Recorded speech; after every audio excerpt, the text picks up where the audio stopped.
Saudara ahli, menurut pendapat ahli, apakah dana yang berasal dari setoran masyarakat gitu, untuk tujuan tertentu dapat langsung berubah status menjadi keuangan negara tanpa masuk dalam proses penetapan di APBN? Baik, Yang Mulia, berkaitan dengan keuangan negara dalam pasal 3 ayat 1 Undang-Undang 1 2004 Yang Mulia, segala hak dan kewajiban itu yang dapat dianggap sebagai uang adalah diatur di dalam Undang-Undang APBN terlebih dahulu. Jadi penerimaan pengeluaran itu dicatat dan diakui di dalam Undang-Undang APBN. Dan itu nanti Yang Mulia, segala bentuk kewajiban penerimaan dan pengeluarannya harus melalui kas negara kalau dia merupakan keuangan negara. Makanya Yang Mulia, untuk menentukan keuangan negara itu kita titik pusatnya adalah pada Undang-Undang APBN, diakui dan dicatat, serta kemudian nanti dia akan dikeluarkan atau diterima melalui kas negara. Kas negara itu Yang Mulia adalah kas yang ditetapkan oleh Menteri Keuangan terlebih dahulu. Begitu Yang Mulia. Oke, setahu ahli, apakah setoran masyarakat terkait dengan pembiayaan haji itu dicatatkan atau tidak di dalam tadi kas yang ditetapkan oleh Menteri Keuangan? Jelas tidak Yang Mulia. Dasar hukumnya adalah pada penjelasan pasal 7 Undang-Undang 34 2014 tentang pengelolaan keuangan haji. Jadi di dalam penjelasannya Yang Mulia jelas sudah dinyatakan bahwa setoran biaya haji tidak merupakan dana titipan karena dia tidak dicatat dan ditata kelolakan dengan menggunakan mekanisme Undang-Undang APBN.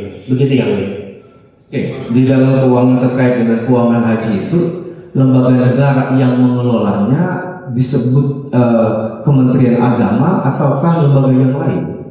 Ada Badan Pengelola Keuangan Haji Yang Mulia, jadi kemudian dialah yang kemudian mengelolanya. Begitu ya. Oke. Nah, jika ini adalah lembaga yang secara spesifik terkait dengan lembaga keuangan pengelola haji tadi ya. Nah, kemudian apakah terkait dengan pengelolaan uang ini dapat dibebankan kepada lembaga yang tidak mengelola lembaga keuangan itu? Ya tentu jelas Yang Mulia tidak, itu bahwa itu kan tasnya dikasih yang lain. Dan juga Yang Mulia, tasnya itu yang ada ketika jemaah haji, calon jemaah haji menyetorkan biaya perjalanan ibadah haji Yang Mulia, itu tasnya itu yang menampung penerimaan uangnya itu adalah bukan kas negara Yang Mulia, karena sudah pernah ditetapkan sebagai kas negara oleh Menteri Keuangan.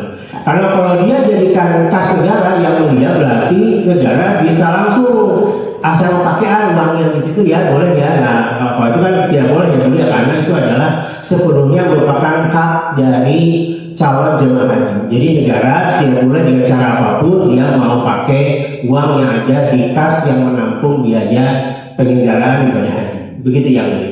Nah, kalau status demikian ahli, bagaimana dihubungkan keuangan jemaah haji itu dengan definisi dari kerugian negara yang ada di dalam Undang-Undang Perbendaharaan Negara? Apakah itu suatu objek yang masuk bisa dikategorikan sebagai kerugian negara? Ya tentu jelas tidak Yang Mulia, karena pertama kerugian keuangan negara itu kan dalam pasal 1 angka 22 Undang-Undang Perbendaharaan Negara adalah kekurangan uang surat berharga barang yang nyata dan pasti.